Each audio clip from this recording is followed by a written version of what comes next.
반갑습니다. 저는 지금 소개받았듯이 전공이 조금 다르죠, 그죠?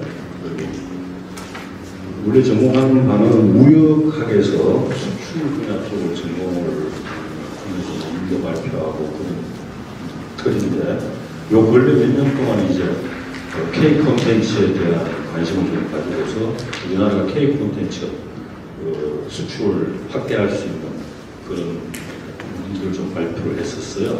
그러다 보니까 이제 관심 대상이 돼서 오늘 여러분들 앞에서 같이 얘기를 할 수 있는 기회를 가지게 되었습니다. 영광으로 생각합니다.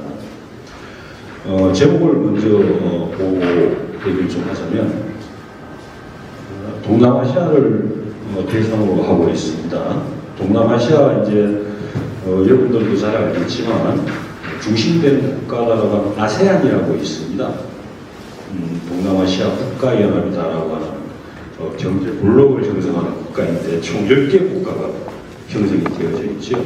그래서 아시아, 동남아시아 지역에서의 경제와 안보를 담보해가지고 연맹을 맺고 있죠. 10개 국가가 FTA도 형성하고 있고 또한 안보 분야에 있어서도 동맹을 맺고 그런 특징을 보이는 10개 국가입니다. 그 국가들을 대상으로 해서 우리 K 콘텐츠가 수출 및 어떤 확대할 수 있는 방안들, 정책들을 같이 좀 검토하고 고민해보자 하는 차원이었었고요. 수출 전략이 되는 것이고. 그 다음에 제목에서 얘기하고 있듯이 메타버스라고 하는 것이 지금 등장되고 있는 것은 여러분들도 2020년도에 우리가 코로나21이라고 하는 팬데믹을 경험하게 되게 그런 상황이 왔었죠. 그죠? 예상하지 못했던 일들이 우리가 벌어지게 되는 그런 블랙스완과 같은 현상들, 이런 것들이 벌어지게 되었죠. 사실은 10년 후 정도 우리가 예상할 수 있었던 메타버스와 같은 가상의 세계가 코로나19라고 하는 그런 현상들로 인해서 더욱 빨리 우리들이 이제 체험할 수 있는 계기를 마련하게 되었는데, 그게 중심에 있게 된 것이 결국 메타버스다, 이렇게 얘기를 할 수가 있을 것 같습니다.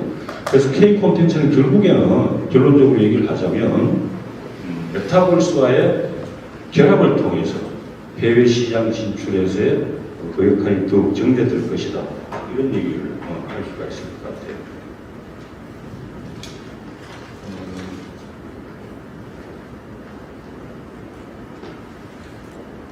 K 콘텐츠의 대표적인 것이다라고 하면 여러 가지들이 얘기할 수가 있겠지만, BTS 같은 방탄소년단인가요? 그렇죠? 그런 것들이 대표적인 케이스다라고 얘기할 수가 있을 것이고, 불과 얼마 전에 오징어 게임이 에미상인가 미국에서 6개 관계되는 부분에 수상을 하는 쾌거를 거뒀다라고 얘기를 하고는 있는데, 결국에는 넷플릭스가 1조 원 정도의 수익을 구조를 가져갔다, 1조 원 정도 예상되는 바의 수익 구조를 가져갔다, 이런 얘기들을 하고 있죠. 그래서 OTT 지식재산권과 판권 이런 것들을 독점하는 형태이기 때문에 제작자에 해당하는 우리 한국과 연기자들에게는 큰 혜택의 도움이 없었다라는, 어떻게 보면 K 콘텐츠가 해결해야 될 하나의 과제와 같은 형태가 되는 내용들을 담고 있죠. 그런 것들이 우리나라가 해결해야 될 하나의 과제이기도 하다라고 볼 수가 있을 것 같습니다. 동남아시아 얘기를 하다 보니까 지금 CCC라고 여러분들 들어서 알고 있을지 모르겠지만, 중동 지역에도 마찬가지 걸프 협력회의라고 하는 그 경제를 담보하는, 또 수비라든가 이런 것들을 담보하는 동맹을 맺고 있는 경제 블록이 있죠. 그죠? 6개 국가가 가입되어 있는 그런 나라들이 있습니다. 메타버스라고 우리가 얘기를 한다면 다 알고 있듯이 가상의 현실을 가지고서 초월하는 세계 우주의 성격을 담고 있다, 이런 얘기들을 할 수가 있는 것이죠. 결국에는 다음에서 다시 얘기를 하겠지만, 메타버스다라고 하는 것은 제4차 산업혁명의 하나의 어떤 테마가 될 수 있는 분야이다라고 우리가 얘기를 할 수가 있죠. 제4차 산업하면 다 떠오르는 많은 얘기들이 있죠. IoT로부터 시작해서 가상의 VR, AR, 그 다음에 MR이라고도 표현하죠. 요즘에 혼합 현실이라고 얘기하죠. 그 다음에 XR이다라고 해가지고 익스텐드 현실, 그러니까 초월 현실이다라고 하는 그런 것들이 포함되는 것들이 이제 우리가 4차 산업에 해당되는, 그게 마찬가지 메타버스 해당이 되는 것이다라고 볼 수가 있는 것이죠. 그리고 우리 K 콘텐츠 같은 경우는 해외로의 수출을 확대하기 위한 우리가 지금 얘기를 하고 있는데 무역을 이제 얘기를 먼저 잠깐 하자면 무역이라고 하는 것은 과거에는 고전적으로는 상품에 대한 수출을 했던 것이죠. 어떤 제품을 만들어서 우리나라에서 해외로 아니면 국가 간에 이동을 하든 국가 간에 아니면 지역 간에 지역이다라고 얘기하는 것은 지금 얘기하듯이 아세안이든 CCC든 여러분들이 들어봐서 알고 있는 나프타든 뭐 이런 지역 간 EU든 그죠? 이렇게 거래를 할 수 있는 상품이었었는데 지금 우리가 상황이 지금 바뀌어진 이 상황에서는 서비스 무역이라고 여러분들 들어봤을 거라고 하죠. 그죠? 상품이 아닌 눈에 보이지 않는 상품, 서비스를 가지고 교육하는 형태. 우리 K 콘텐츠의 특징이라는 그런 특징을 굉장히 지배적으로 가지고 있다. 물론 K 콘텐츠에서 사용되는 소재거리들도 제품으로 만들어서 사용하고 그것이 수출이 되고 거래를 하고 교육을 하긴 하지만 보이지 않는 어떤 판권이라든가 지식재산권 그런 것들이 결국에는 사용되지는 그런 특징을 우리가 얘기할 수가 있다. 그렇게 볼 수가 있을 것 같습니다.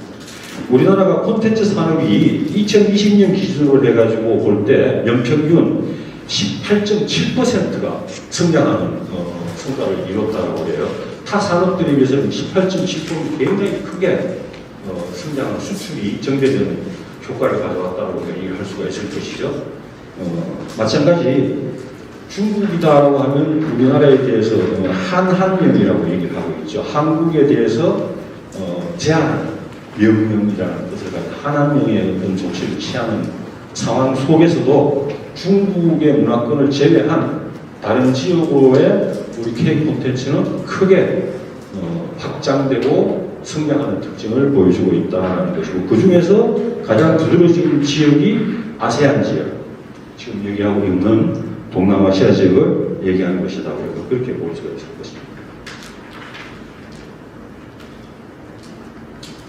다음 그림을 가지고 좀 설명을 하도록 하자면 콘텐츠 산업과 메타버스가 결합이 되는 내용을 가지고 있는데요. 통신하고 기술이 발달되는 과정을 보여주고 있죠.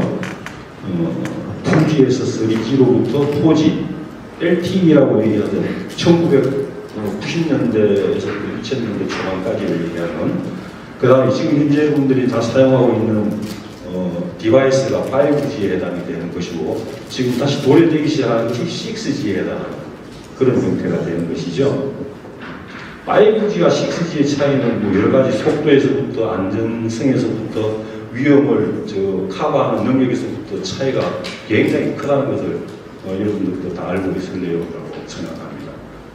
2G는 TV 형태를 디바이스로 가지고 있다라면 또 콘텐츠는 텍스트 형태를 취했다고 볼 수가 있는 것이고 그렇게 해서 5G는 여러분들이 지금 사용하고 있는 VR 기기라고 본다면 6G는 결국에는 디바이스의 홀로그램을 이용하게 되는 그런 형태가 된다는 것이죠.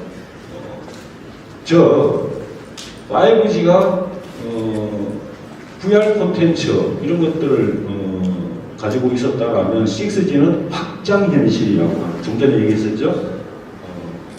XR이라고 확장현실 그런 것들. 그 다음에 만물 인터넷. 전에 우리가 얘기하던 4차 산업혁명에서 얘기하는 것은 IoT 사물 인터넷이다라고 하는 것이었지만 여기서 얘기하는 것은 만물 인터넷이다라고 해서 더 큰 범위의 인터넷을 얘기하는 것이다. 그 다음에 메타버스를 포함시키는 것이다라고 얘기를 할 수가 있을 것입니다.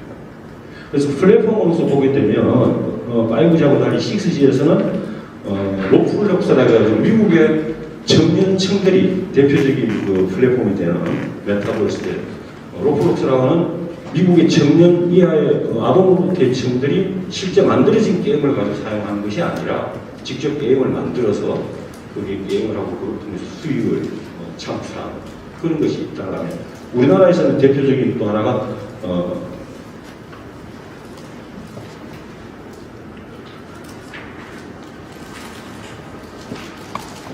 제페토라고 하는 것이 또 있죠. 네이버 N이라는 데서 앱을 만들어가지고 그런 형태인 것 같아요.